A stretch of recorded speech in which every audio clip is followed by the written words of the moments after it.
Misaina miadi mafni fat miseli. Sanandrana miafino nabe. Mitungi mitumani fawaizari.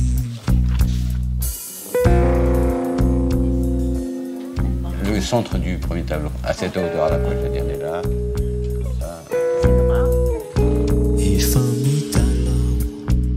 Situano Mangita hita fiaina na sambatra Movie fantatra Nyawan kibunyao Raketa ranundula na fingutra Nakaiza rafia ni reubalau Rosani sangi sitiki fanao Tolasa kiki sinto situma mi tarai na cara kaina mai na nita.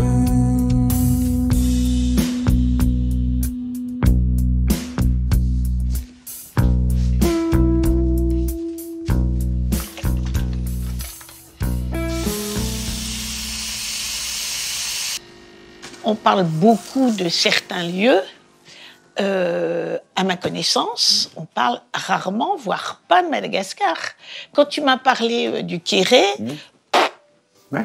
pas connaître, quoi, tu vois. Ça veut dire famine en malgache.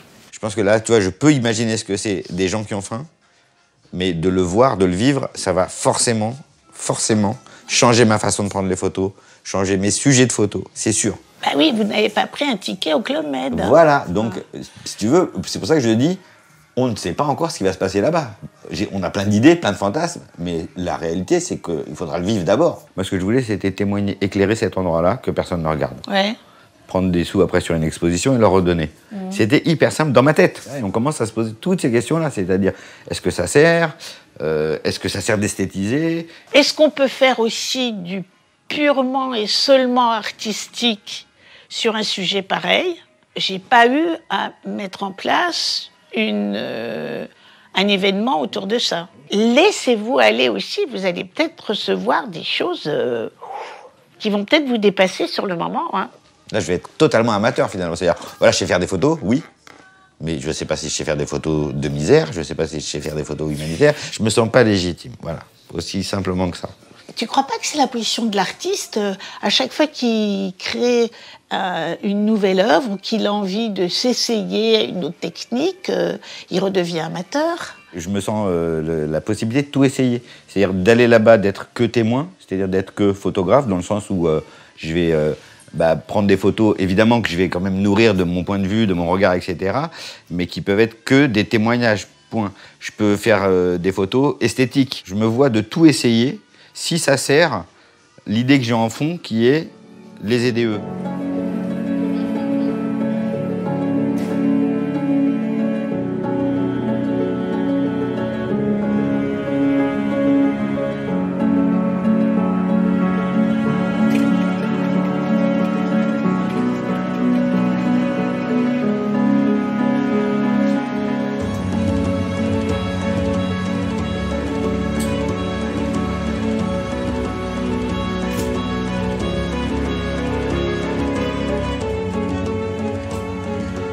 Tana, c'est... Voilà, je ne m'attendais pas à ce choc-là. C'est oppressant tout le temps. Et c'est vraiment des enfants qui sont... et ils arrivent et ils sont là et ils ont de la morphe partout. Et ils sont beaux comme tout en même temps. Et voilà, mais c'est très compliqué à gérer. Pourquoi en aider un? Est-ce que ça l'aide vraiment? Pourquoi pas en aider 10? Vu que c'est comme ça tout le temps et que c'est pas une solution.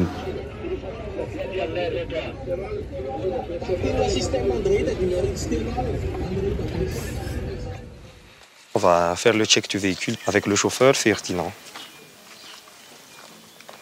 On va faire le check du papier.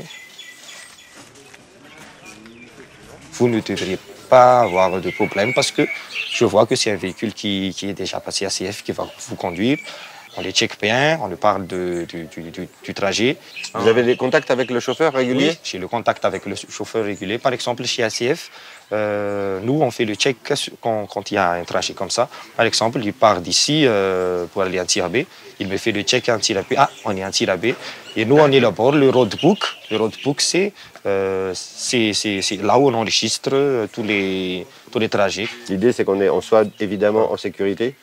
La route nationale numéro 7 et la route nationale numéro 13, ce sont les routes où il y a le plus d'incidents. Ok, donc c'est vraiment cette zone-là, celle-ci, là, qui est celle où on doit faire attention et ne pas prendre de risques, ne pas conduire la nuit, arriver assez tôt dans les endroits, etc. Et ne pas hésiter donc à faire des checks réguliers. C'est ça.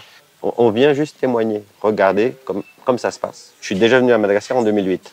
J'avais fait des photos que j'ai très peu montrées parce que c'était intime, tu vois. C'est-à-dire que montrer des gens pauvres, moi ça m'a touché, mais j'avais pas envie de montrer ça. Et puis, en discutant avec des gens avec qui je travaille, on s'est dit, mais c'est dommage parce que finalement ces photos, dans un certain contexte, c'est-à-dire si tu fais une exposition pour récupérer des sous que tu peux reverser à une ONG, du coup tu peux montrer ces photos. Et effectivement, tu vois, c'est ça qui a déclenché tout ça. T'as connu mon arrière-grand-mère à quel âge? Ouf. Bah, je crois que j'avais moins de 4 ans. Moins de 4 ans? Bah oui, puisque en fait, quand on s'est installé dans la cité, dans le 13e, la cité du Chevaleret, on a fait la maternelle avec Patrick et Eric, avec ton père et ton oncle. Et Néné était déjà là. C'est pas une malgache que j'ai rencontrée quand j'ai rencontré Néné. C'est quelqu'un d'exceptionnel, d'abord. C'était la grand-mère de tout le monde, c'était pas spécialement la mienne, c'est que c'était un de ces personnages quoi, qui est capable de regarder les gens comme ils sont. C'est la première fois qu'il n'y avait pas d'enjeu quand je parlais à un adulte, quoi. Enfin, voilà. Donc moi, j'ai pas vu d'abord une grand-mère malgache. J'ai vu d'abord un personnage, voilà, qui était. Elle nous racontait aussi, tu vois, des histoires, voilà, l'animisme, la sorcellerie. Est-ce que tu as vu les histoires de naines quand toi t'as visité Madagascar? Ou est-ce que c'était genre complètement différent? J'ai vu qu'elle nous avait beaucoup protégés, parce que c'est bien pire que ce qu'elle nous disait, en fait. C'est tellement brutal. Mais en réalité, voilà, aujourd'hui, je me dis, avec tout ce que j'ai, tout bon. C'est-à-dire, voilà, d'être là, d'avoir chaud, d'avoir à manger, d'avoir machin. C'est pas possible que je puisse rien faire.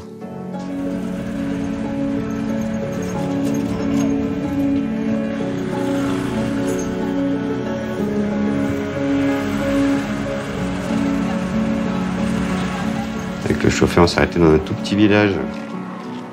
Il y avait un très beau marché avec une vieille voie ferrée.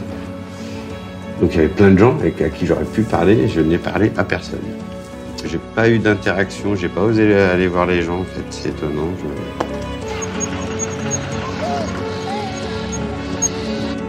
Le premier choc là, c'est que en quittant Antsirabe, en allant vers Embouche, là d'un coup il y a de l'eau partout, des rizières en terrasse, c'est magnifique.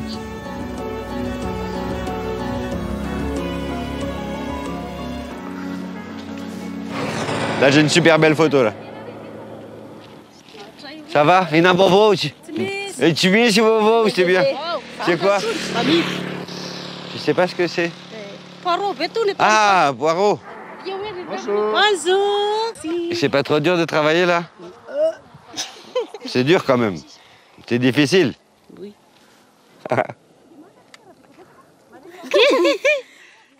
Ça va? Ça va. Ça va? C'est bien?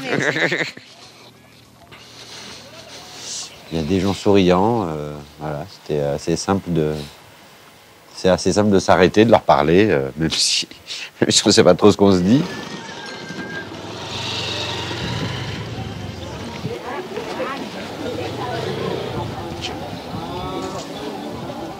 Bonjour.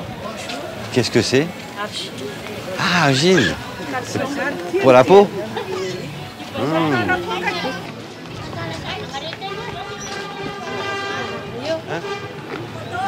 Photo de vous?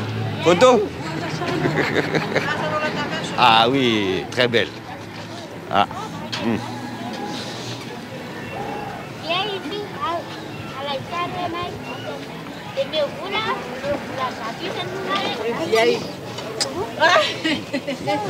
Merci beaucoup. Merci.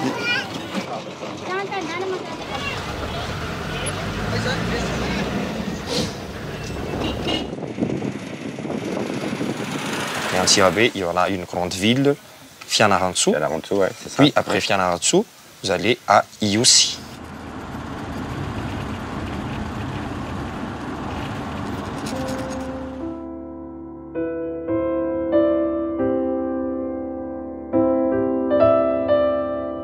Tu m'expliques par où on va passer là?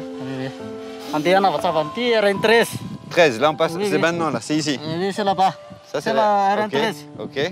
Jusqu'à Pietruca. Donc, on s'arrête ce soir, tu sais, à Bekil. Il faut qu'on arrive avant la nuit. Oui. Donc on y sera dans 6 heures à peu près. Bah, c'est super. Oui, C'est bien. c'est bien. On y va alors? C'est parti. Ok.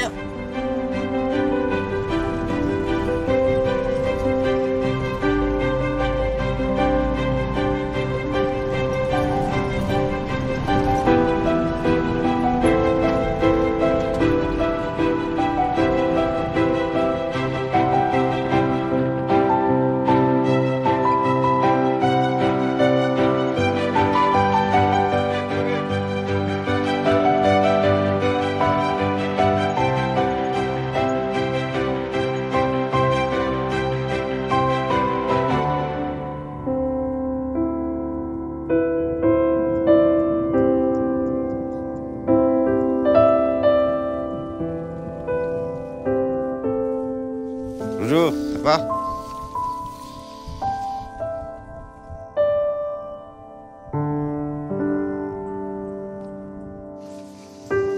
Ça va? Oui?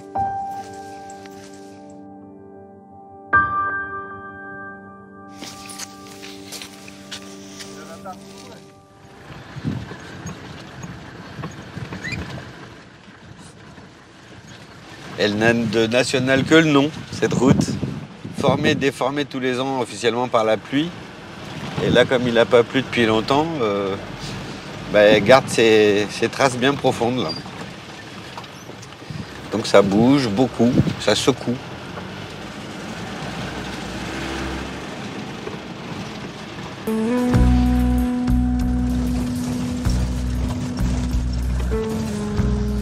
RN13, waouh, c'est une route difficile, vraiment qui abîme quoi.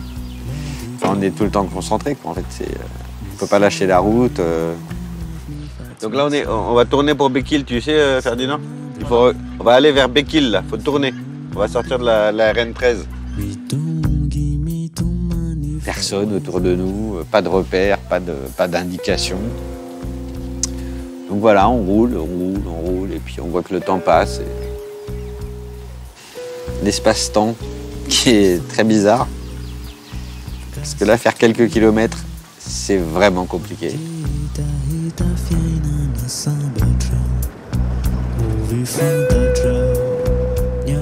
Un des problèmes, c'est le manque d'infrastructure, le manque de route. Il n'y a rien qui est fait en fait pour que les gens bougent. Ça, voilà, on comprend bien que le mouvement sud-nord, c'est vraiment quelque chose qui empêche quoi.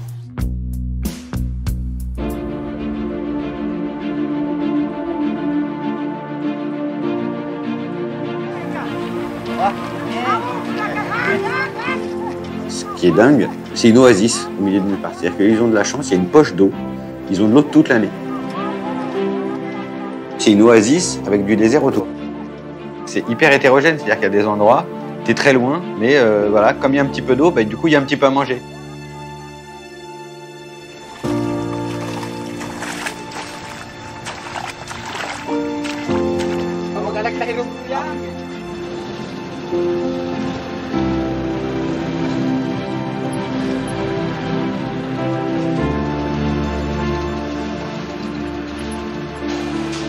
C'est lui.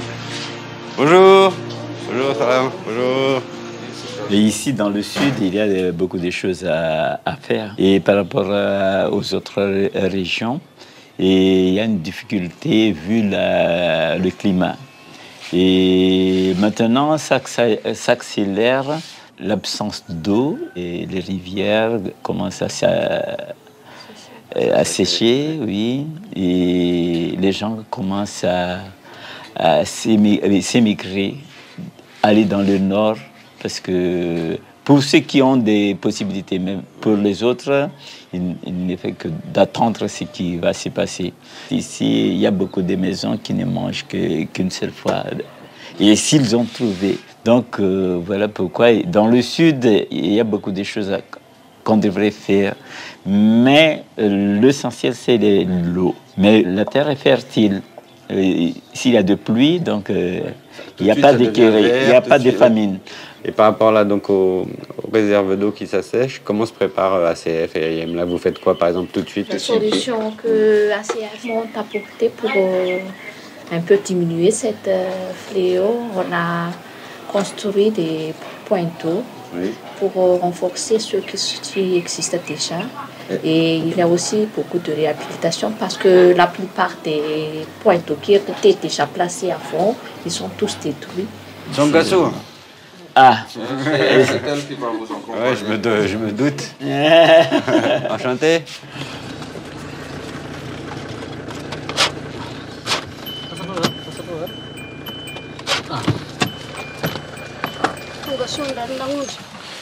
Bienvenue à Dan Lounge.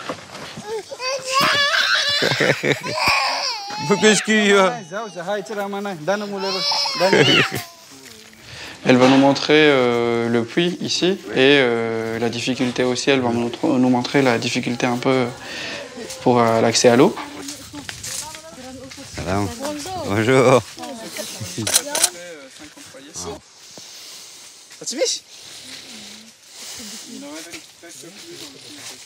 Elle est presque à sec déjà là. Et donc là on est, ça y est, on est au moment critique. Il n'y a plus assez d'eau quoi, ça y est. Ça ne remplit pas jusqu'à le soir, mais il y a quand même de l'eau. Un petit peu d'eau qui revient, chaque soir. Quoi. Par écoulement quoi, d'accord. Avant c'était un canal en fait, un canal d'irrigation. Ouais. Mais avec la sécheresse, c'est la population qui a décidé de creuser sur le canal. Directement sur le canal, ouais. Pour avoir l'accès à l'eau.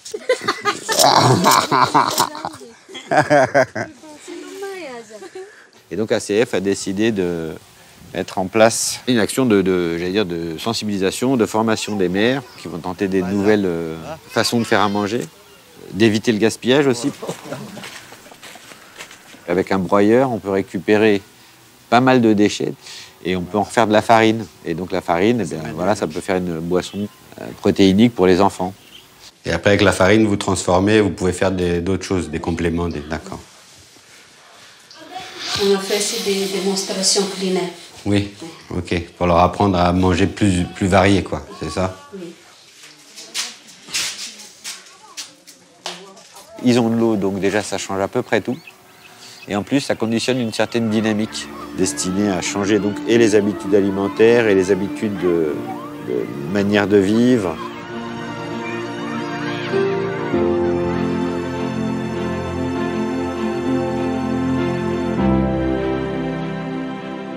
Le water trekking, c'est un camion bricolé dans lequel il y a une cuve de 20 000 litres d'eau potable qui est installée à l'arrière.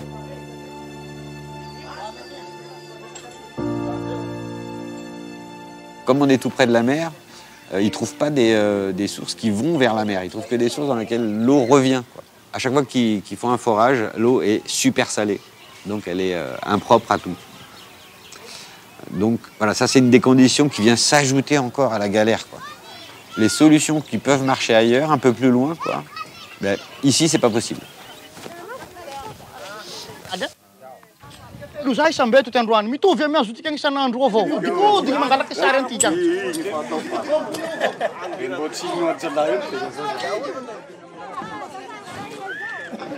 Oui, ça c'est juste l'eau là. Ok. D'accord. Et ça vous aide beaucoup ça? Ça vous aide beaucoup? Beaucoup, non? Ouais. Un peu. Faudrait plus. Là, c'est comme une sorte de chorégraphie. C'est-à-dire que tout le monde arrive avec des bidons en plastique qui ici sont aussi un commerce. En fait, les bidons en plastique de 20 litres, sont, ça se marchande, quoi.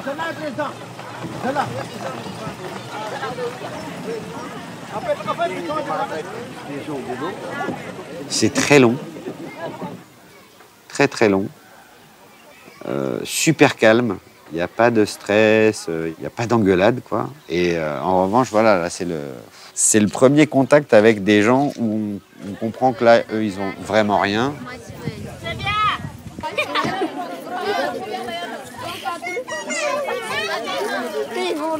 Bon, moi je suis Tourna Alphonse, chef de Fontane. Chef, donc c'est Ouloubé. Ah oui. Est-ce qu'il y a la famine ici? Est-ce que les gens manquent vraiment à manger, manquent d'eau, manquent de tout? Manque d'eau, oui. Manque de nutrition. Oui. Ça c'est complet.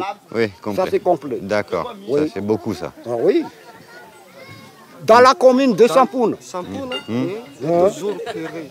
Oui, toujours Kéré. Ouais. Toujours Kéré. Les enfants, tout ça, c'est... Ils n'ont pas à manger?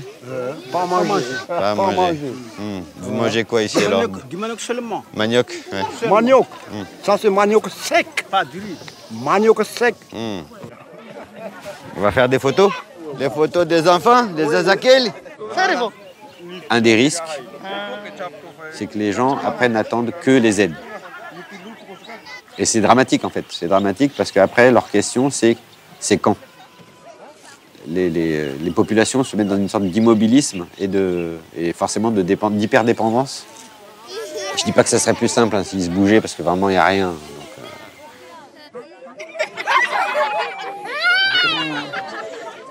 Donc, Ici, il n'y a tellement pas d'eau que ça veut dire pas d'hygiène. Donc les gens sont habillés pareil toute l'année, surtout les enfants. Ils n'enlèvent même pas leurs fringues parce que comme ils ne peuvent pas se laver, donc ils ont des vêtements pour l'année. Ils vivent dedans. Ils ne peuvent pas faire de plantation. Ils ne peuvent pas boire. Ils ne peuvent pas faire à manger.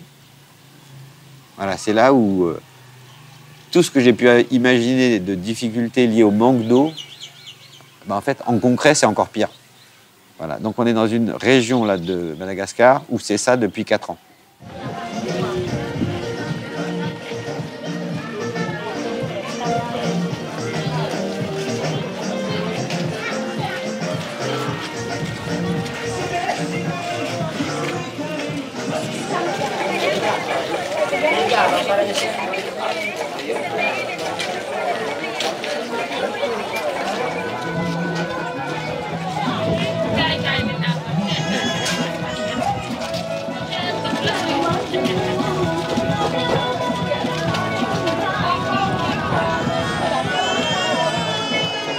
C'est aussi le moment du voyage où on commence à avoir les points de blocage ici.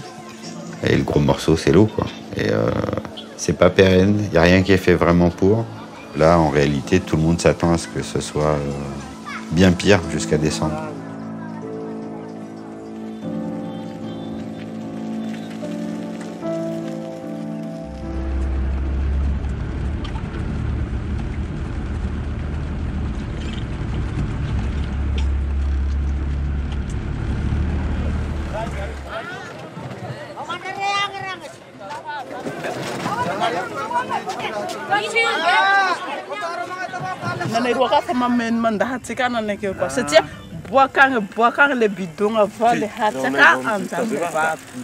En fait, sur le long de la route, il y a plein de bidons. Et du coup, le camion, il fait des ramassages à chaque arrêt jusqu'à un village avant d'entrer à Ambossar. Et du coup, là-bas, c'est plus proche de l'eau. Mais des fois, le camion, il n'accepte pas, en fait. Et du coup, c'est pour cela qu'ils attendent ici pour transporter une cinquantaine de bidons pour le village à transporter à pied. Et glacé, c'est bien? Glacé? Oui. C'est glacé.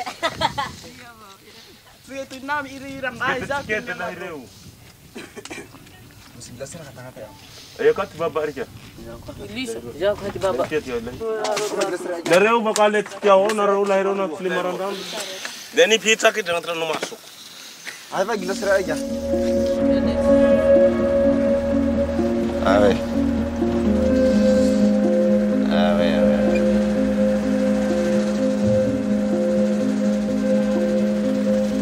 Ah ouais. Ah là, là, ça craint, ça craint, ça craint. Là, normalement, il y a de l'eau. Tout là, tout, oui. Ça, c'est un lit, ça. C'est le lit d'un fleuve, ça. Oui.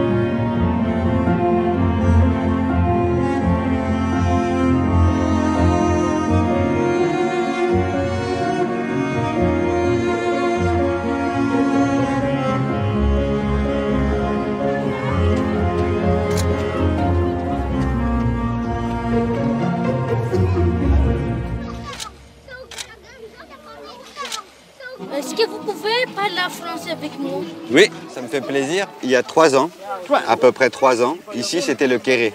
Comment c'était? Ici, Madagascar, toujours aux pauvres. Oui. Parce que le pluie, il n'y a pas pluie. Il n'y a pas de pluie. Il n'y a pas de pluie. Il n'y a pas de l'eau, il n'y a pas de l'eau. Pas du tout. Zéro. Zéro. D'accord. 3 ans. Ouais. 3 ans. Les personnes, c'est des amours. Ah. Les personnes, c'est beaucoup, des amours. Beaucoup. Il y a beaucoup de c'est des amours. Ah. Parce qu'ils ne mangeaient pas. Oui. Ils ne mangeaient pas de l'aliment. D'accord. Parce qu'il n'y a pas d'argent. Oui. Il n'y a pas d'argent, c'était de l'aliment. D'accord. Donc ici, il y a eu beaucoup de morts. Ah ouais. Beaucoup. Ah, il y a beaucoup de morts. Ah ouais. Et là, c'est mieux maintenant? Maintenant? Oui, maintenant? Non, maintenant, j'ai fait. Ouais. J'ai fait parce que je n'ai pas d'argent. Il n'y a toujours pas à manger. Ah ouais, je ne mangeais pas parce qu'il n'y a pas de l'aliment. Et tout le monde il a fait. Ouais. Tout le monde. C'est ça. L'eau, c'est très sale. Oui. C'est très sale. Il n'y a pas de propre et c'est très sale. Ça sert juste à se laver, c'est tout. Parce que personne ne fait du caca. Ah oui, là-dedans, là. Hors de l'eau. C'est ça. Quand moi j'ai fait la lessive, oui. J'ai fait la lessive ici. Oui.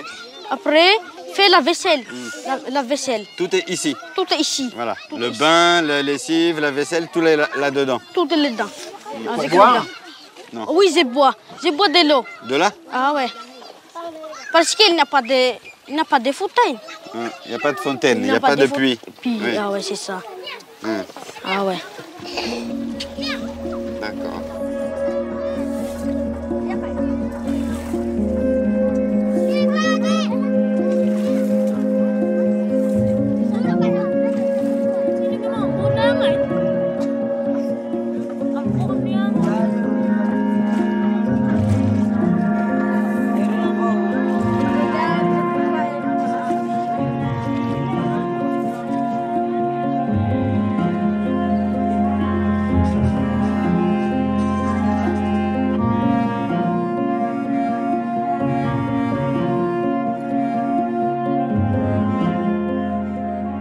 En fait, quand ils commencent à creuser ces trous-là, est-ce que c'est tout le temps? Est-ce que c'est...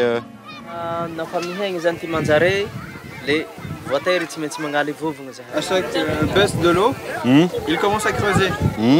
En fait, là, l'eau, elle est filtrée, ici, c'est ça? Et en gros, ils font des trous pour que l'eau passe par le sable et soit un peu filtrée. Chaque jour, ils changent de trou. Pendant un moment, c'est des sortes de puits. Et après, les gens se lavent dedans, une fois que le trou est exploité. Et donc, on refait un autre trou.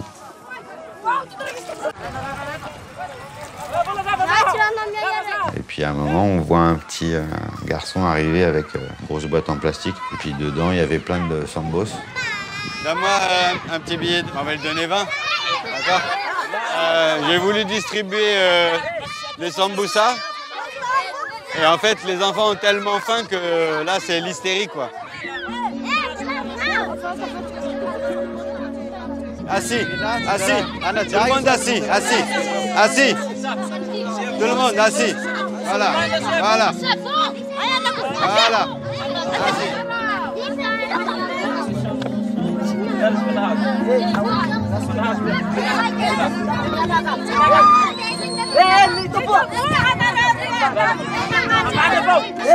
Assez. Allez.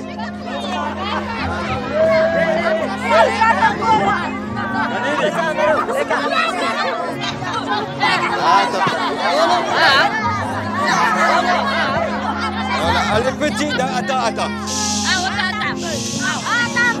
Les petits d'abord, les petits. Donc voilà, la fausse bonne idée. C'était, voilà, c'est là où les bonnes intentions, ça suffit pas.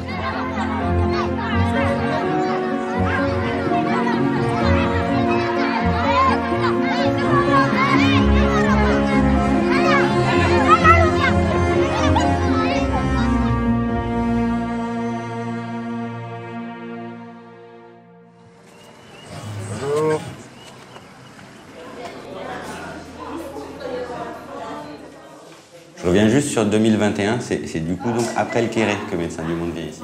Il y a eu l'ouverture de la base et justement l'approche c'était d'apporter quelque chose de nouveau. Donc Médecins du Monde a des médecins sur les cliniques mobiles et donc en fait on ne fait pas que la nutrition et la prise en charge des maladies de l'enfant, mais c'est vraiment la santé primaire en général pour toute la population. Aussi, en plus par rapport à autres partenaires, c'est la partie donc violence basée sur le genre, avec des séances de sensibilisation pour la population. Enfin, moi j'ai été très surpris de voir justement qu'il y avait cette approche sur la difficulté des genres, d'être hommes et femmes à Madagascar, je ne savais pas du tout. Et on a vu la dureté de ça, c'est-à-dire ce que font les hommes et ce que font les femmes, la différence est énorme. Jusqu'ici, c'est encore un de nos challenges d'impliquer les hommes. Parce que pour x, y raison, les hommes ne se sentent pas vraiment impliqués dans les activités. Par exemple, c'est à la femme d'aller emmener l'enfant qui est malade chez le médecin. Mais s'il vient dans nos cliniques, c'est parce que c'est lui qui est malade.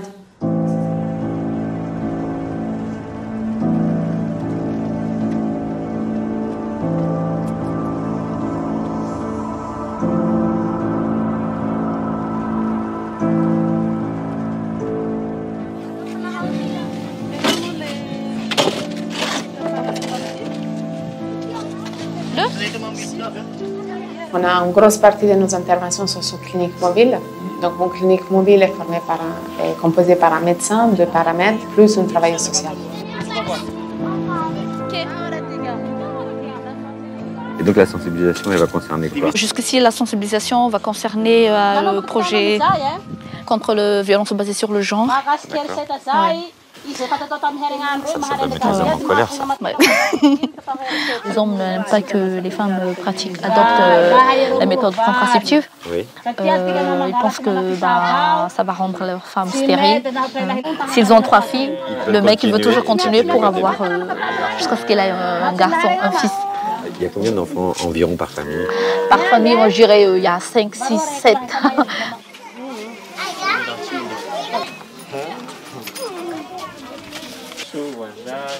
C'est bien, parce qu'il pèse 5 kg 500. Ce sont tous des enfants moins de 6 mois. Et après, je prends en prise en charge les enfants qui ont des malnutritions.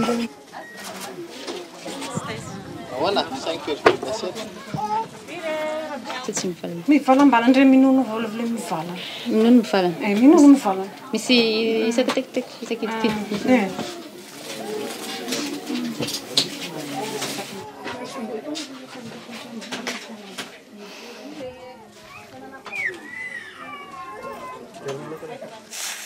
J'ai fait ce test d'appétit pour voir si l'enfant arrive à manger le plein bien-être ou non. C'est une sorte de complément très riche, c'est quelque chose qui est très très riche, d'accord. J'ai dit à la mère de lui donner sa ration quotidienne. Mais d'après ce que je vois, l'enfant devrait être plus gros déjà. Gagner du poids. Donc le plus probable, c'est qu'elle le vende, c'est ça, ou elle le partage, c'est ça? Oui, le partage. C'est ça l'origine de la malnutrition ici. La mère avait beaucoup d'enfants. Seul un de ses enfants qui avait le plein fenêtre. Et elle le partage avec les autres enfants. Mais quand elle donne aux autres, c'est parce qu'elle n'a rien d'autre à leur donner à manger, c'est ça? c'est ça. Encore un cercle vicieux. C'est difficile ici puisqu'il n'y a pas d'eau, il n'y a pas de culture. Et donc, alors qu'ils ont beaucoup d'enfants.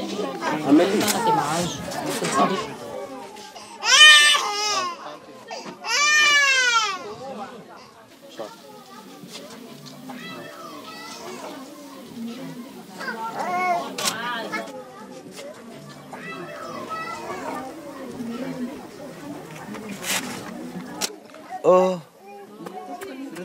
papa. Regarde, regarde. Oh.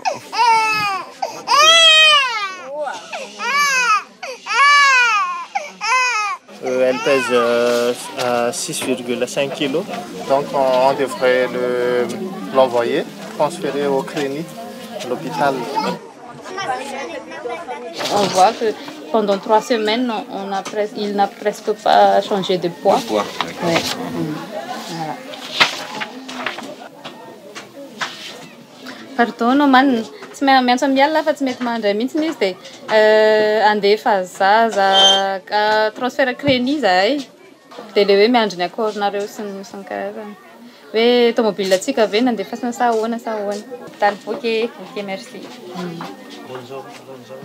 Donc on a eu la confirmation, on peut envoyer le bébé. Il part avec nous ou quelqu'un vient le chercher, il y a une équipe qui vient le chercher? Non, c'est avec la mère, l'enfant et le chauffeur.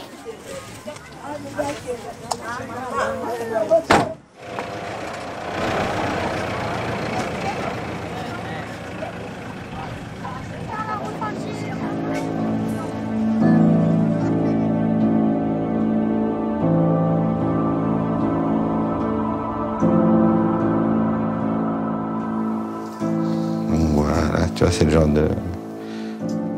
de photos où je me demande quoi. Est-ce que je retouche? Est-ce que je retouche pas?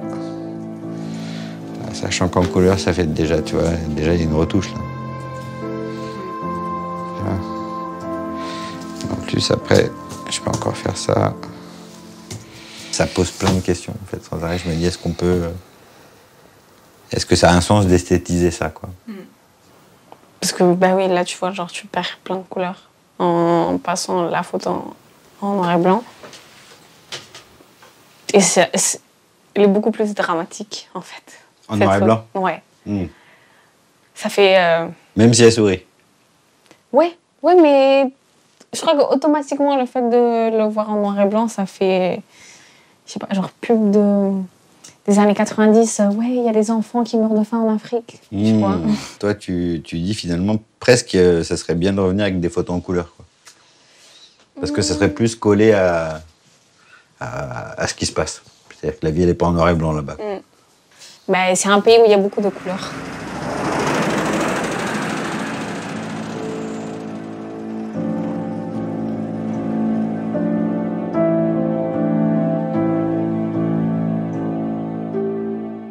Le CRENI, c'est un centre d'éducation et de récupération nutritionnelle intensive.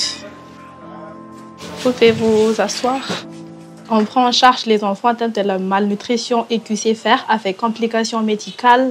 Par rapport au Kéré, alors au Kéré, il y avait combien d'enfants ici? Il y avait 26 en 2020. Combien? 26 ah oui. Au mois d'octobre. Ça va? Oui. Donc là, ce sont les 2 enfants qui sont ici, c'est ça? Oui, c'est ce sont les 2 enfants. Qu'est-ce que vous en pensez au quotidien quand vous travaillez ici? Vous vous dites c'est... Actuellement, je crois que c'est un peu amélioré pour le cas d'embauchage. Lui, c'est Tafianchou. Il est arrivé ici depuis le 18. On est le 20 aujourd'hui. Il a une malformation, en plus, on voit. D'accord. Mais il mange ou il mange pas? Il n'arrive pas vraiment à téter. Ah.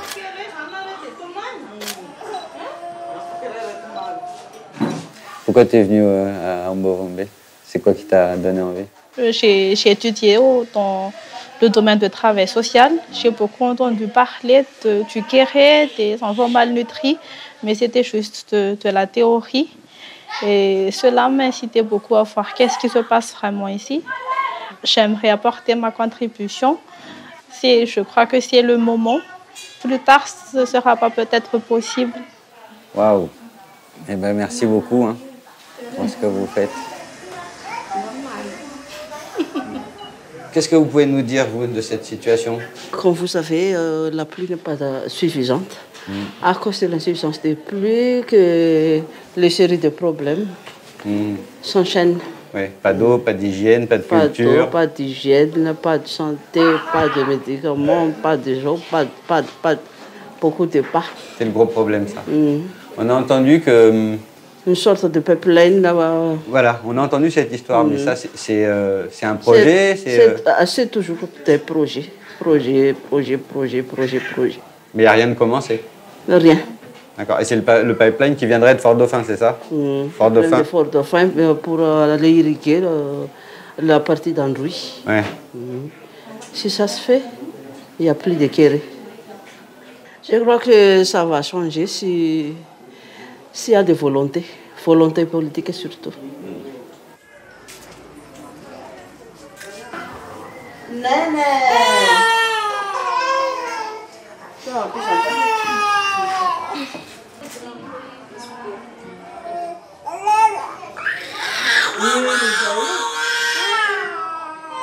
Ah, tá bem!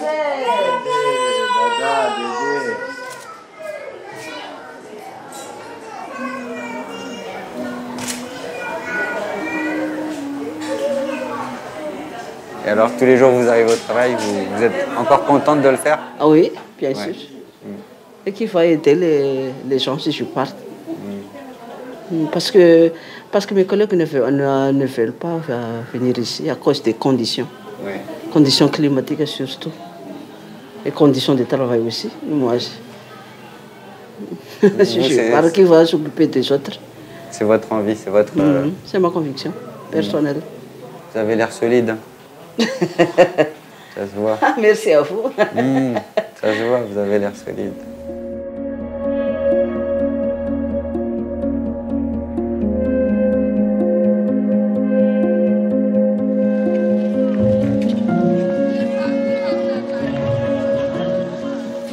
Vantanaï,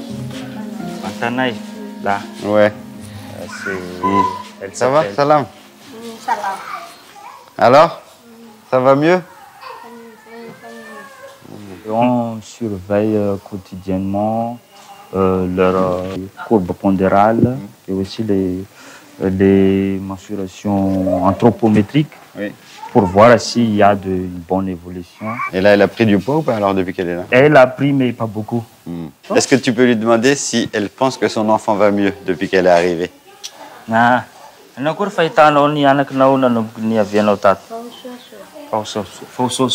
C'est en cours. Ouais, en cours.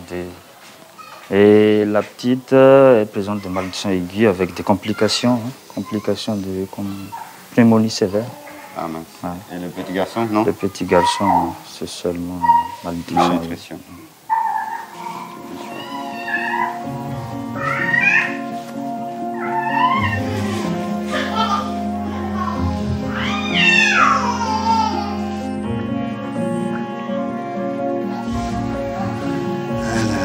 C'est dur tout ça. Ils donnent des traitements alimentaires toutes les 3 heures. Il y a des protocoles. D'accord, des laits très riches toutes les 3 heures à peu près, c'est ça? 8 fois par jour en fait. 8 repas.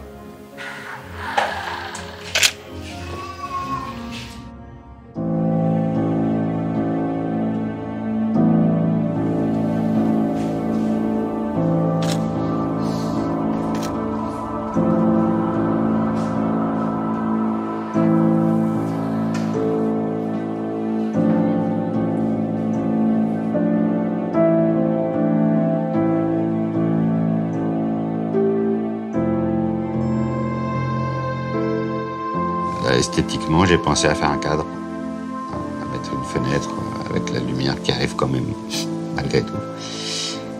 Et il y a aussi cet enfant qui est tout seul. Plein de fois, je suis en automatique.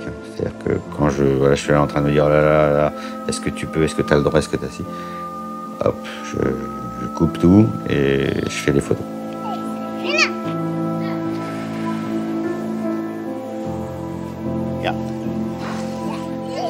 À un moment, il faut que je sorte un peu, parce que je peux pas, parce que c'est trop. trop. C'est ce qui prend aux tripes, quoi. J'ai pas envie de m'effondrer devant les mioches. Et puis surtout, voilà, j'ai ma petite marotte. Là. Ma marotte, moi, c'est les mioches. C'est-à-dire quand je sens que ça va trop vers le bas, je vais jouer avec les enfants. Parce qu'eux, ils jouent. Et c'est ce que j'ai fait.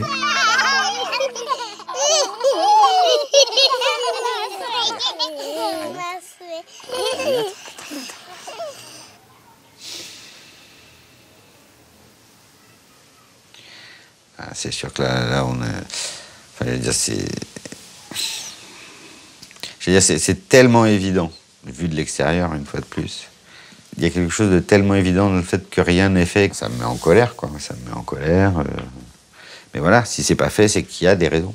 Il y a des raisons, et qui sont effectivement, de mon point de vue, éminemment politiques, quoi.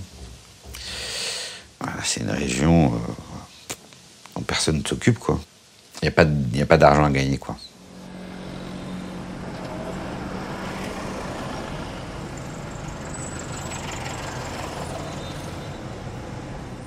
C'est le début du retour. Sauf qu'il me reste ce fameux dernier épisode, quoi. Je tiens à aller sur le tombeau de Naine. Parce que je ne l'ai pas vu. En fait, quand elle a été enterrée, j'ai pas pu y aller. C'est un grand-mère de cœur, quoi. Et puis, il y a un truc rigolo, c'est que Jean-Claude, pareil, mon cousin de cœur, vient, alors que c'est pas du tout prévu. Quand on arrive, en fait, la dernière fois que je suis venu, c'est 2008, donc... et il y a une confusion, parce qu'il y a plein de choses qui ont été construites. Et franchement, c'était pas si loin. Je me demande si c'était pas là-bas. Mais non, mais il n'y a rien écrit, alors que sur le tombeau de Naine, il y avait écrit quoi? Noéline, 25 décembre. C'était écrit? Ouais. Là, c'est peut-être là-bas, finalement. C'est pas aussi loin. Putain, mais c'est fou, ça.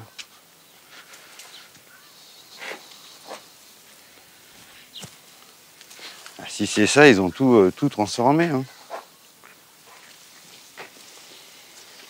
Ça y ressemble, hein, mais... C'est pas ça. Et les autres, parce qu'ils ont dit qu'il y avait d'autres tombeaux, c'est où alors? Ils sont où? Tiens, il va y éviter. Elle dit que c'est là, elle. C'est ça? Ouais, mais c'est complètement possible. Ouais, c'est ça. Je suis sûr, en fait, c'est ça.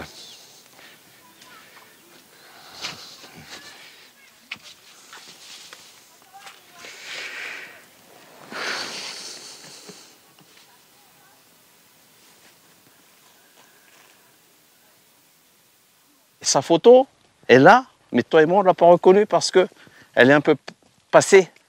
Deuxième, en haut. C'est elle, ça? Ah oui, c'est elle, oui. Je crois que j'ai enfin réussi à lui dire merci, quoi.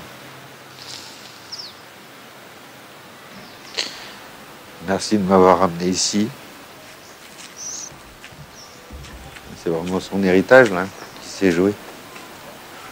C'est ce qu'elle nous a transmis à tous, quoi.